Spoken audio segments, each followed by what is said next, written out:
you, Chairman Maloney, and the rest of the members of the committee for being here today and for taking the steps necessary to create a change that all women can benefit from, the opportunity to work in environments free of harassment. My name is Emily Applegate. I began working for the Washington football team exactly 8 years ago as of tomorrow.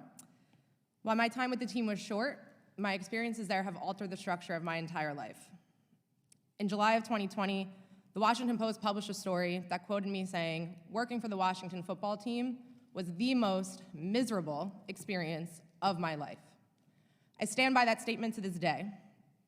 To add to it, dealing with the NFL, Roger Goodell, and Dan Snyder has continued to be the most miserable experience.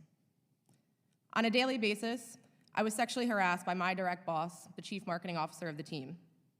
Every day, I was forced into uncomfortable conversations about my body and about my appearance. I was told to wear tight outfits to events so clients had something to look at.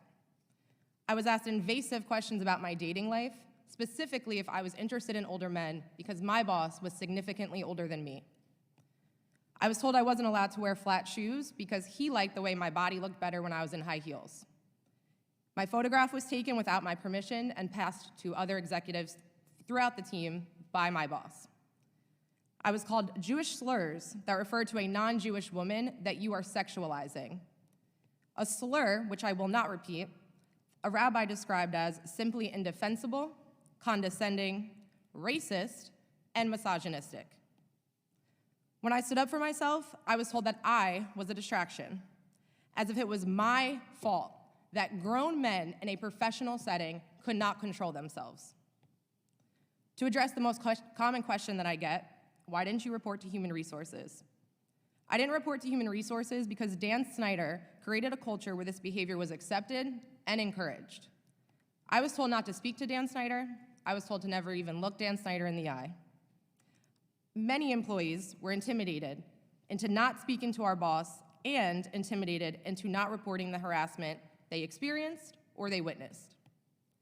Any time suggestions were made to create processes to report the behavior that we're describing today, it seemed to fall on deaf ears, as evidenced by the fact that little to no concrete changes were ever made.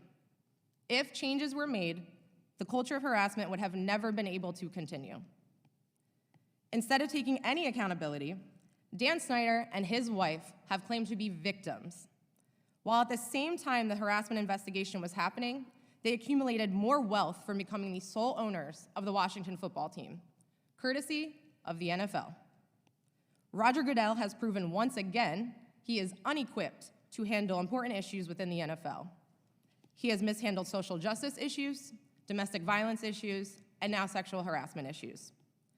Worst of all, there have been so many good people that have become collateral damage while these two men cover up 2 decades of sexual harassment.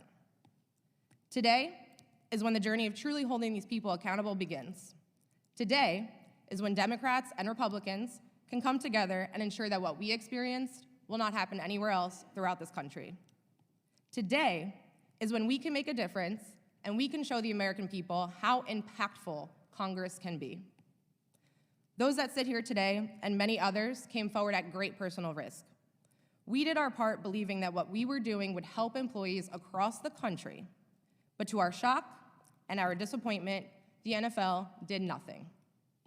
When the investigation of the air pressure of Tom Brady's football concludes with 200+ pages of a written report, but 2 decades of sexual harassment concludes with nothing, the NFL is showing us their complete lack of respect for women, for their employees, and for the culture of our country.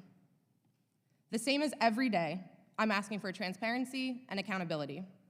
I am once again asking the NFL to release the report and to take appropriate action. I'm so grateful to every woman and man who spoke out about their experiences with the Washington football team. It is extremely difficult to repeatedly share your personal experiences, especially on such a large stage. Thank you all, again, for taking this issue on. This issue is big enough that if handled properly, will positively affect the people's lives across the country. I'm looking forward to seeing our government work to improve the lives of all Americans by putting an end to sexual harassment and discrimination in the workplace. Thank you.